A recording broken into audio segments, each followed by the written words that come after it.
The rule of three states, things that come in threes are inherently more appealing than those that don't. With the next generation GMC Sierra, Canyon, and Sierra Heavy Duty, we couldn't agree more. Whether you choose to have the world's first 6-function multi-pro tailgate, available only on the next generation GMC Sierra SLT, AT4, and Denali models, to confidently take on heavy loads with the available 6.6-liter V8 Duramax turbo diesel in the GMC Sierra Heavy Duty, or to get behind the wheel of the only midsize premium pickup on the road, the GMC Canyon, you'll realize all three help you do one thing: go professional grade. Step up to GMC and get 20% below MSRP on next generation 2019 GMC Sierra Double Cab and SLE Crew Cab models with a traditional tailgate. We are professional grade. GMC. Offer includes price reduction below MSRP and purchase allowance. Not available with special financing, lease, and some other offers. Take retail delivery by 9/3/19. See participating dealer for details. Hi, this is Tony Ruggiero, the Dew Sweeper. You're about to listen to an episode of The Tour Coach, which is going to give you an inside look at coaching golf at the very highest level, from on the PGA Tour with my guys all the way to here at Mobile, Alabama in the Dew Sweeper Dome, as we help folks of all skill levels, all walks of life, learn to achieve their golfing goals. Tony, it's good to sit back down with you on the podcast. It's been a little bit. I'm sure that your one Twitter follower who doesn't like it being the year of the Dew Sweeper is probably not thrilled about us sitting down here.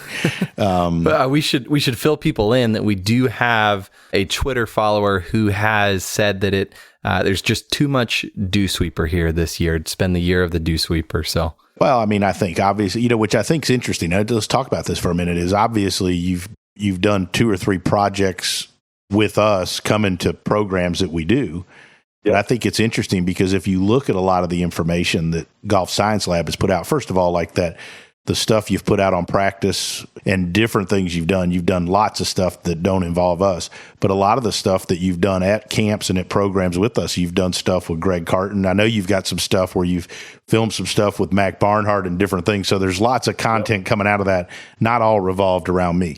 I'm not too sure that negates the fact that it might still be too much Dew Sweeper here for this Twitter follower, because we're pulling in the full team, it seems like, in a lot of this content, which I've just really enjoyed, and it's been amazing stuff. I think that one of the things that we've done, and I think that I've tried to do, you catching up here on the podcast, is tried to show, I think lots of people have teams, but like I think our team is pretty close, and we do a lot together, whether they're junior players, club members, or they're PGA Tour players. We work together. And, so I've tried through the course of this, of this podcast, which is going on our 8th month or so, something like that. Yeah. And, we've put a fair number of these out and we've gotten great response, but like to highlight different parts of the team and how we all work differently and together.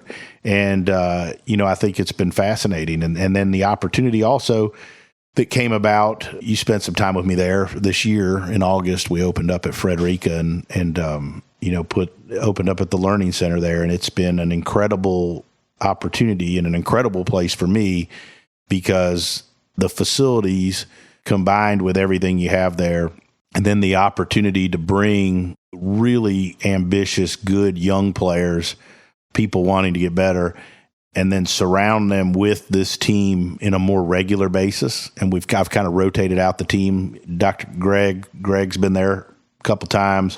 Wayne Flint's been there. Mark Wood's been there. Colby came up. Scott Lynn came up. So it's interesting. We've had so it's been the stuff we've talked about here on the Tour Coach is that's kind of progressed more and more to where we're more active all together, I think, with the opportunities that have happened at Frederica. So I want to talk about Frederica. I want to talk about what you're doing with players during the off season. But before that, one of my favorite episodes from this past year was you sitting down with Andy Ogletree. Andy won the US Amateur, which was amazing. And he's a student of yours, actually. And so you guys sat down after the win to reflect on it, to talk about his journey, to talk about everything that he's gone through, what you guys have worked on. And it was just a really, really cool behind the scenes look at what's going on here in this, at amateur golf at the very, very highest level. One of the cooler moments teaching in a long time, or maybe ever. I mean, I tried to think I always, as you get towards the end of the year and, you have things going on in life and in business and in golf and all of your stuff.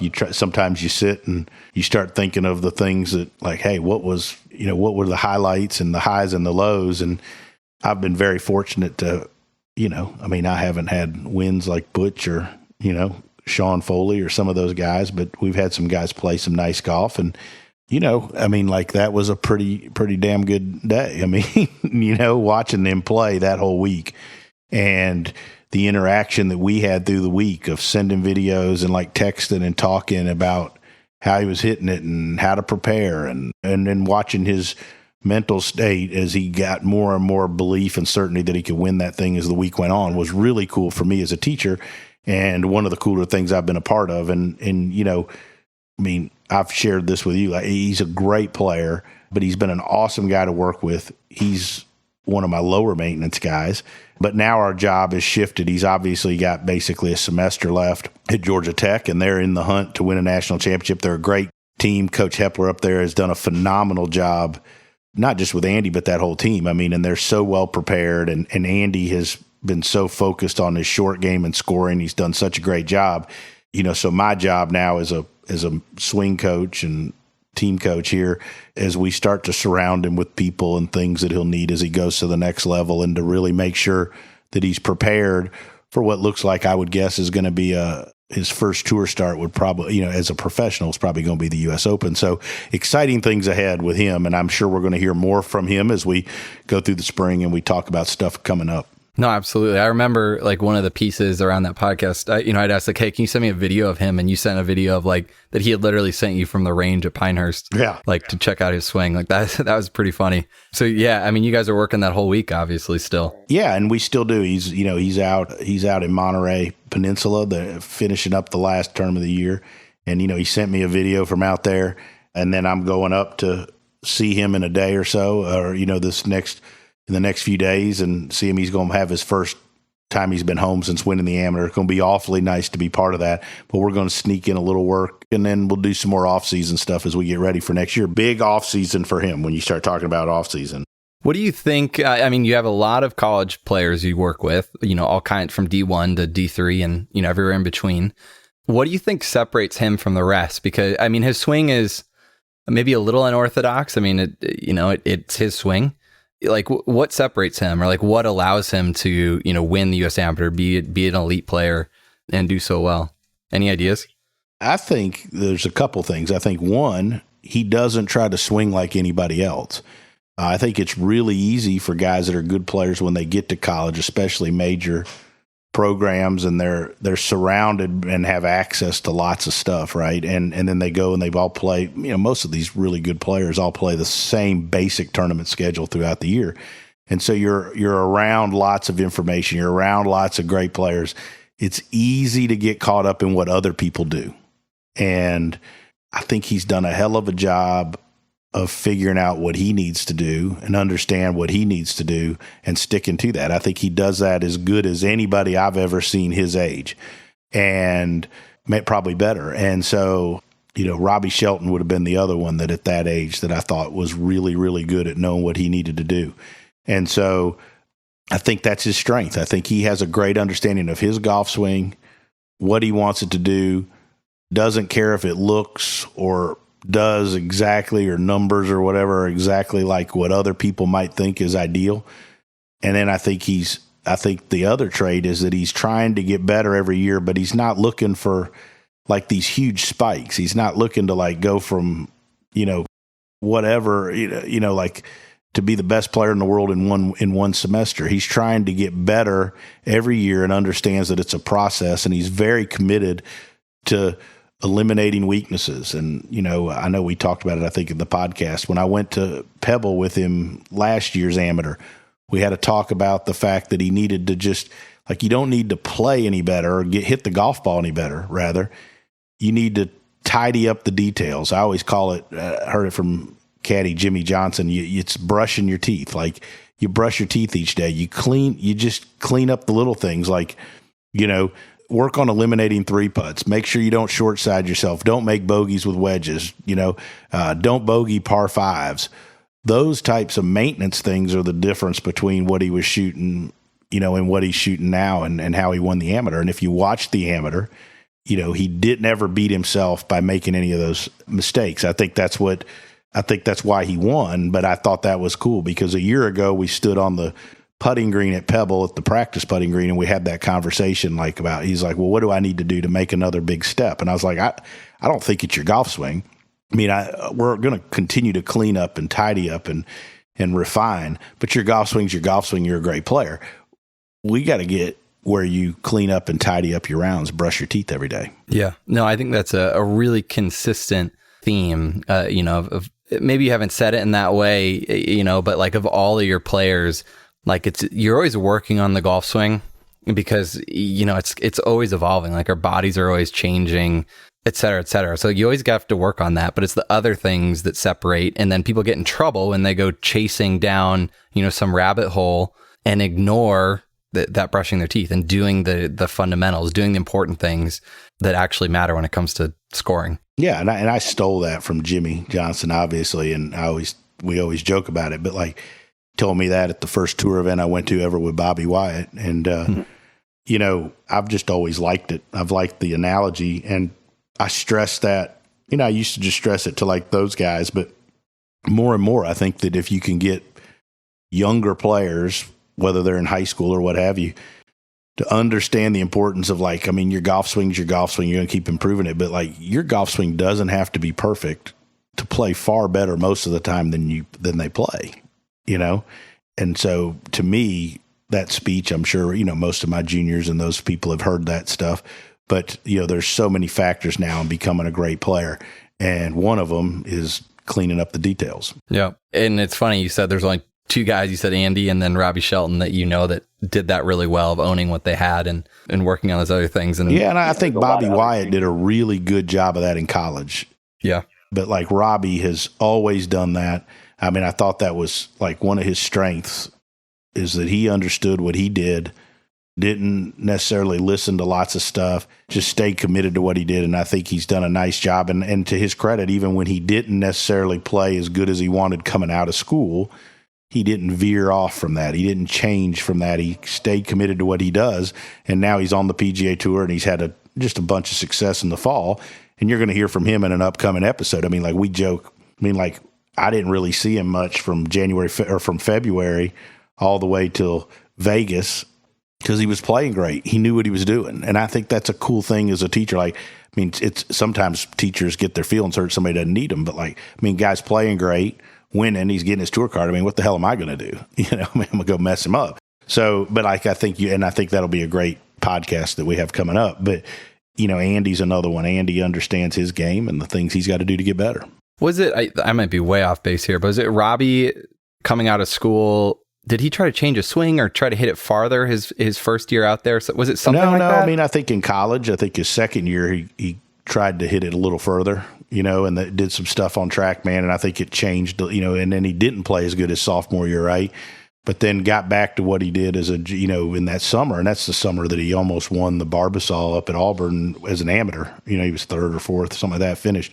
And so, but I think there's the road, to the PGA Tour. And if you look at golf, there's tons of examples of people that undo themselves by trying to become something more than what they are, or think that if they get 5 extra yards or they make their golf swing a little more laid off or a little more over whatever, that's going to be what takes them to the next level. And I think that most of those people, when they're all said and done, realize that what kept them from getting where they were going wasn't a move in their golf swing. It was something else. And I think that's a lesson that everybody trying to get better would benefit from.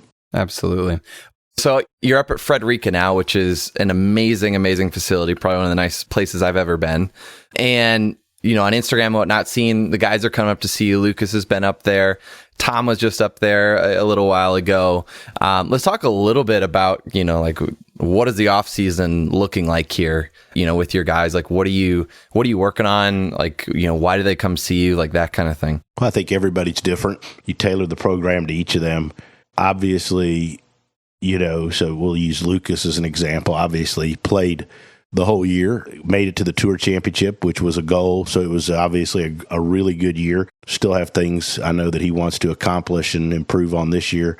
And so, he took a couple weeks off. And when he came to Frederica, it was to kind of get back in the swing of things and get ready for the fall wraparound. And, didn't play great in, in Napa or Jackson. Didn't chip it or putt it great either. And then played really good in Vegas, had a good chance there, top 10, and then played, average over in Asia on the Asian swing, and, had a couple tournaments where he hit it way better than the score, which happened. So, I mean, we've got RSM coming up, and we're going to do some work for that and, improve. And then I think, it's like for a player like him, it'll be rest, really try to get some rest, for December, get a good month off to kind of hit the reset button. I'm sure he'll do a bunch of work with Colby down in the gym down there at Joey D's down in Jupiter. And then in January, we'll get fired back up. So like for him, I think he's in a great place with his golf swing. I think fatigue is a good part of it, and rest is the biggest thing. And then you look at, like you mentioned, Tom. So Tom's in, and I mean, he was working towards Q school and the things to get status back, and he's over in Europe right now going to European Q school. So, you've got different folks, I know Robbie and those guys are coming in RSM week, and we're going to do some work. But I think that for the most part, most of the people, there's just not a real off season anymore. And so you're trying to help everybody get the most they can out of the fall, because the better you play in the fall sets yourself up for a much easier spring and summer run. But I think everybody needs rest, me included. So, I think that we're near where we've got a few weeks left, and then I think everybody's really going to take some time to get some rest. And then most of our work will kind of where this podcast picked up, which was at golf camp down in South Florida in January, where we taped the first ones. I think January will be where we do the bulk of our off-season work and getting people ready. I think right now, for most of the guys I work with, rest is one of the main things that's in order. What does rest mean? They're not going to the golf course? They're going, once a week, or what does that actually look like? I think each one's different. I mean, I think like a guy like Sepp plays golf all the time. He'll still play all the time, right? But you'll be home, won't travel as much, and obviously take time to do stuff with family and friends. But a guy like Lucas is probably going to spend a bunch of time at home, with his family, doing stuff. I'm sure he's going to still practice and play some, but just won't be as intense. It won't be as much of a grind. So I think that's different for everybody. A guy like Robbie Shelton's going to spend a bunch of time up in the woods hunting and doing stuff like that. He took a couple weeks ago, went up to Indiana, I think it was, and did a bunch of hunting. So I think everybody's different, but I think everybody's going to do the things that they try to do to get away from the game a little bit. And I think that's important. I think having balance around you is healthy for playing golf. So Luke Guthrie just had a baby boy. And so, obviously he's got new demands on his time and an exciting stuff going on. So we're going to work in a week or so over at Frederica, but he's in a good place with his golf swing. And I've talked about this on this show before, on this podcast, and you and I've talked about it away. Like, I think that there's a lot when a guy's in a real good place away from the golf course and has a lot of good things going on. I mean, I think you generally see a transfer to the golf course, and I think you're going to see that with Luke Guthrie. I think we've been working on the same thing, and he's been working on his body to get better at doing it. Really since his off season started, and so I think you're going to see him come out of the gates really good. Do you guys ever get scared that they're going to lose their momentum or lose their mojo if they take a month off or something like that and get a little rest? Yeah, I mean, I think some guys, there's guys that I know, I'll use an example, throughout last year when Sepp was playing really good at the summer and he, had played, I forget, I don't know, it was 10 weeks in a row or 8 weeks in a row, and could have taken the last week off because he was safely in the playoffs, but he didn't want to not play when he was playing so good. And I think it's a balancing act for those guys when they're hot and they're playing really good. They want to keep playing. But I think some of the job as a coach and, every player's different. Some players take more advice from you than others and consult with you more than others. Some you just give them swing advice and that's it. But, is to help the player see the big picture, right? Is like, you're playing good, but if you're not rested, you're going to fall into bad habits or you can't play good. You can't play 20 weeks in a row. I mean, you just can't do it physically and with the travel. So, it's a balancing act. But I think in general, when a guy's playing good, he wants to keep playing. That's human nature. But you have to help them see that rest is important, and I think the better you play and the further you up in the rankings, like, if you're in everything and you're in all the WGCs like Lucas has earned from finishing making the tour championship, then I think it helps your schedule. You're able to schedule a little better versus a guy coming off the web. He's got to play most every event he gets in to secure his job status. Is that you're able to set your schedule and plan your rest less. So I think that so the better you play, the easier it is to plan your schedule, and obviously the further along you are, the better you get at that.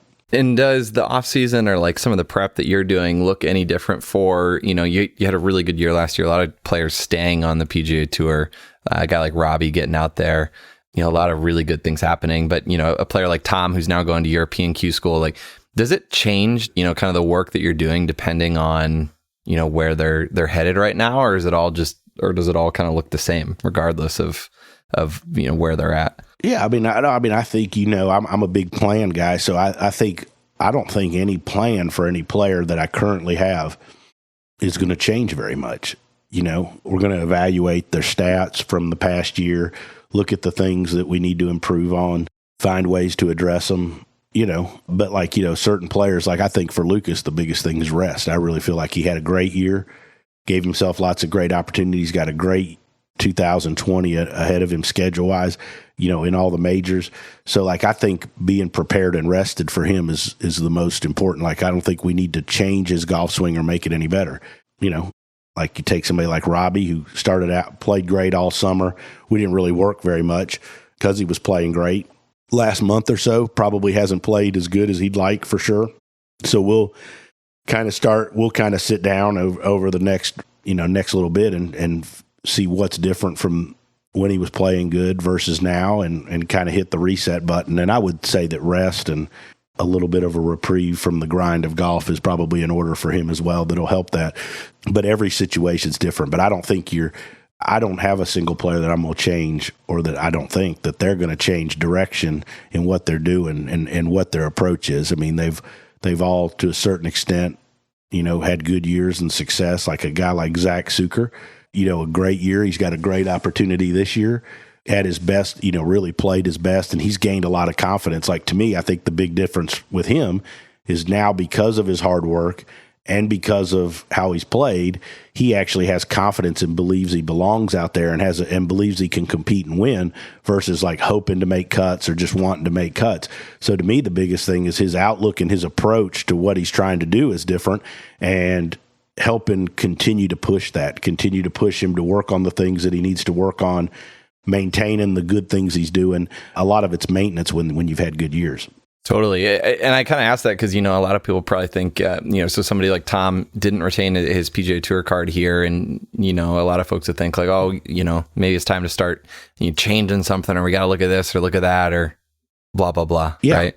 But from what you just said, that's not happening. Right. But so Tom's a good example though. So it would be easy for a lot of folks to say, he lost his card, didn't finish in the top 200, I thought he played pretty nice coming down the last stretch of the season. Didn't play as good as he wanted on Saturdays or Sundays a couple times, but he gave himself some good chances. That would be a case where I think that lots of folks and lots of agents and different people out there would be like, oh, you got to go do something different. But I mean, if anything, Tom has become more resolved to sticking with what he's doing and getting back to the things he's done when he's played really well. I mean, not this past year before, he almost won the Barbasol up at Kentucky, finished second, had a putt on 18 to get into a playoff. So he's proven to himself that he belongs and he can play out there. He's just got to get back to doing what Tom Lovelady does. And, I think he's put in, you've seen the videos and stuff on Instagram. He's put a lot of work in this offseason with me in just getting back to that. So just because you've had a bad year I don't think necessarily means you need to change what you're doing. Maybe you need to refocus, regroup, and get back to doing it. But, I think it's a good lesson for lots of players out there. Just because you had a bad year or didn't get where you want doesn't mean you're necessarily everything that you're doing is wrong. Yeah, I mean, his technique and his skills got him there.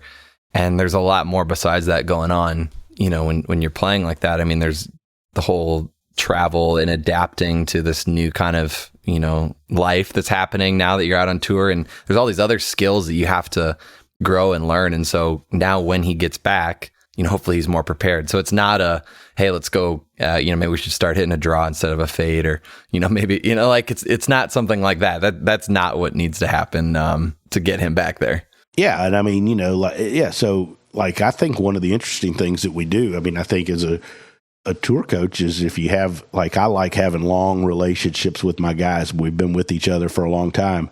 And I like to spend more time working and filming and putting them on Swing Catalyst and K-Vest and those types of things when they're playing good, so that when they inevitably hit the period of time that they're not playing good, it's easier to sit down and go find out what they were doing then, and so some of what Tom and I have done over the past several weeks is to, like, okay, here's the things that you've done when you're playing good. Like, here's what the golf swing looked like.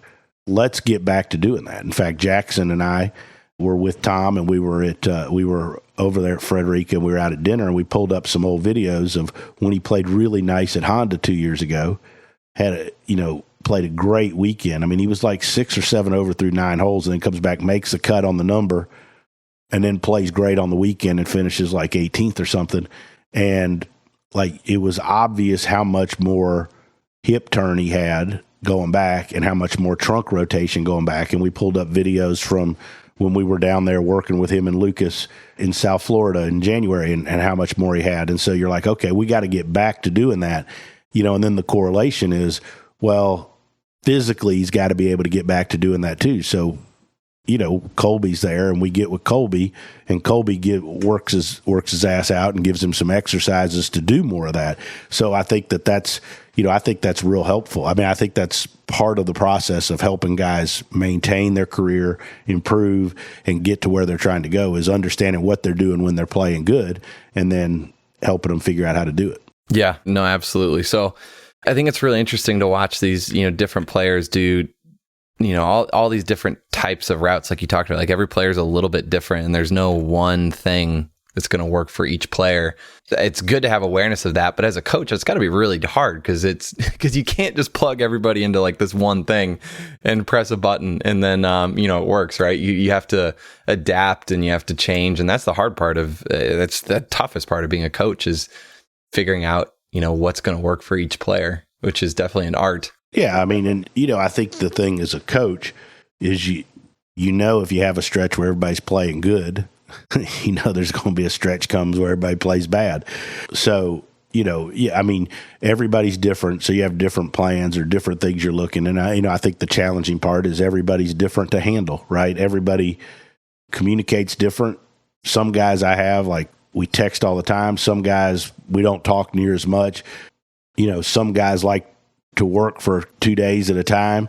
Some guys only want, work for 45 minutes or 30 minutes when they're hitting it good, so everybody's different. And I think that's, so like, you can't try to fit every player into your cookie cutter of how you like to work and what you like to do. If you're going to teach 4, 5, 6 guys or 10 guys or whatever it is, you have to have some adaptability and be able to, take what you're trying to do with their golf swing and adapt to how they learn the best, how they like to work the best, and where they are in their life and with things going on.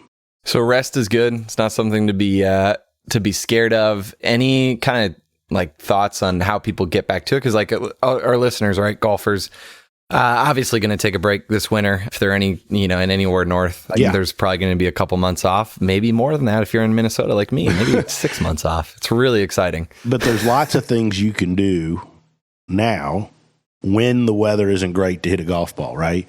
And some of this stuff's old school stuff, but like, I've got a guy that I work with that played at Spring Hill College that just missed getting through Q school by a shot.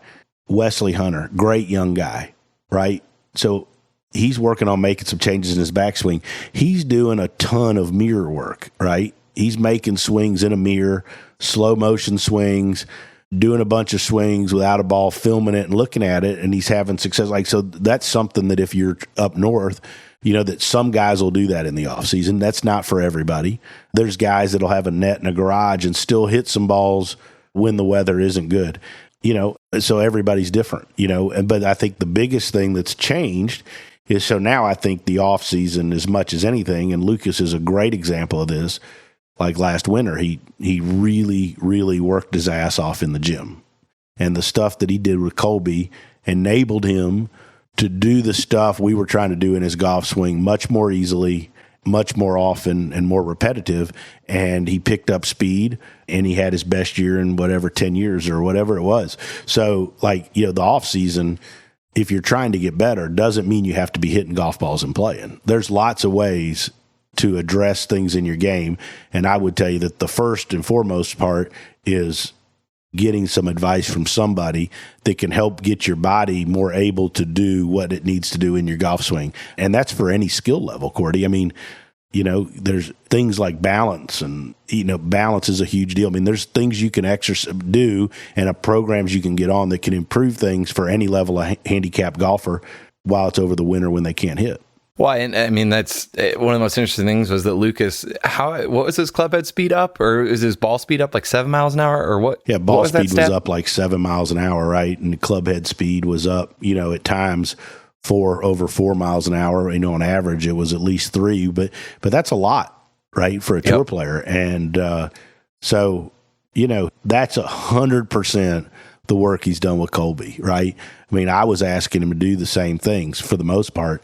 He got better at doing them, and then his body got more able to do them. And that's why I think and one of the goals that we've had with this podcast is to showcase the different parts of the team. That's why Colby's been so important. And, you know, the work he's done with Tom has been really important. And that's why I consult him with juniors, and I consult his opinion with people that he doesn't even necessarily work with. But I think that, you know, the body, and then like Greg with the mind, I pick his brain on folks that he doesn't even work with.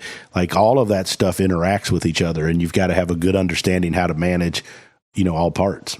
Absolutely. All right. So you're probably taking December off, and then back at it January with your camp where you have all the guys down, get the year kicked off right. You got a good lineup here for 2020. You're a lot of good things happening with the Dew Sweeper Tour team. You know, I think January is going to be big. So look, Andy Ogletree's got one more semester before he turns pro at probably what'll be the U.S. Open. So I know that worked with him a little last weekend. No, he's going to take some time off because he's going to have the biggest stretch of golf he's ever played, right? He's going to play a full spring schedule of college golf, and then, you know, may play one tour event in there as an amateur to kind of get used to the environment. But then he's going to, at the U.S. Open, he's going to be a pro. And, you know, obviously he hopes, and I would think he's going to get exemptions. So he's going to play a full summer and then go right into Q school, if, you know, and all that type of stuff. It's like, and then into the fall. It's like, I mean, that's going to be the most golf he's ever played in his life. And it's going to be the most important golf he's ever played in his life. So, like, being rested and ready to go is a big deal for him. But he's going to go with us in January down to South Florida, and he's going to hang out with me and Lucas and Robbie and the guys and Tom and where, you know, we go down there to South Florida and golf camp, and Luke Guthrie, and we hang out and practice for 3-4 days and have a good time. And so I think that'll be, so one of the things I'm very excited about 2020 is his prospects of joining the guys out there playing. Because I think, one, he's a great young guy. He's an awesome player, super hard worker, but I think exposing him to some of the other guys and to some of the stuff that we do, I think is going to further help his growth. And I think it's going to be an exciting year with him. It's going to be a good year for sure. And we got Emilio Gonzalez from, you know, Mexico, who's on the international team for Mexico, turning pro when he gets out. So we've got, you know, that's the first international flavor of the Dew Sweepers, but like exciting stuff. You know, obviously we got the guys that have been out there, and I love it. It's awesome, but it's exciting watching these young guys starting to experience it for the first time. It's kind of cool. For sure. You'll be at Frederica a lot this winter. Yeah, but between Frederica and Mobile, I'm going to be a lot of teaching in this off season. Home more, which is nice. Teaching regular golf, not as much travel till we get to January. So the next, 6-7 weeks, more in a regular traditional people coming to see you and working with them and helping them get better. So exciting stuff, and obviously looking forward to 2020. But we got some great podcasts coming. I mean, we've got Davis Love sitting down with, and I mean, you took part of the junior retreat where he spoke to the kids. I mean, his information's phenomenal, just like the stuff Lucas told the juniors down in South Florida. And I sit down with Robbie Shelton, and who's had such a great year and making his splash on tour, and then sitting down with Lucas to kind of reassess the year. So we've got some great stuff coming out for the folks who've been following this podcast. And I've just had a blast doing it with you, Cordie. Awesome. It's been fun. We'll see you here shortly. We're headed down to Pinehurst for a golf.com Top 100 Summit. I'm sure we'll do some podcasting there. Yeah, be good. We'll have a bunch of teachers. I'm sure we'll get in, and you'll get a ringside seat to watch a bunch of teachers argue and yell at each other. It's good. Can't wait. It's going to be fun. Tony, thanks, man. Well, I appreciate it, Cordie. Thank you so much for listening to this episode of The Tour Coach with Tony Ruggiero. If you enjoyed this, make sure to hit subscribe, Apple Podcasts, Spotify, wherever you are listening to this podcast. You can stay up to date because we have weekly episodes coming your way with fascinating people in the world of golf instruction at the highest level. Make sure to subscribe and stay tuned. If you want to learn more about Tony, head over to dewsweepersgolf.com to get all the details on what he's up to. Maybe you want to see him, grab a lesson, or go to one of his camps, pick up his book, Lessons from the Legends. You can do that there. If you want to see Tony in action with some videos and other content, head over to golfsciencelab.com/Tony to get more info there. This episode was powered by the Golf Science Lab and was edited, mixed, and produced by Just Hit Publish Productions. There's one thing, if you know about me, if you've listened to the Dew Sweepers, you've come to listen to me talk, is I'm big on loyalty. We give 100% here at the Dew Sweepers. We put a lot of emotional investment into everything we do with every one of our players. And the same can be said for our partners and the folks that have been with us for the long haul and help the Dew Sweepers, help our juniors, help us get to our tour players. And so I want to give a special thanks to our sponsors. Our sponsors are, first and foremost, Buick and our local Buick dealers here around the Southeast, Shrixon Cleveland Golf, who've been with me for over a dozen years, and their belief and support of what we do here with the Dew Sweepers. And lastly, the folks at Vineyard Vines. The folks at Vineyard Vines love what we do with junior golf. They support us on the road. There isn't a better family or group of people that are going to help us look our best, play our best, and have more fun than the folks at Vineyard Vines. So special thanks to our sponsors. Please support those as you get the opportunity. And for more information about any of those, check us out at dewsweepersgolf.com, or you can always check me out on Instagram at @thedewsweeper.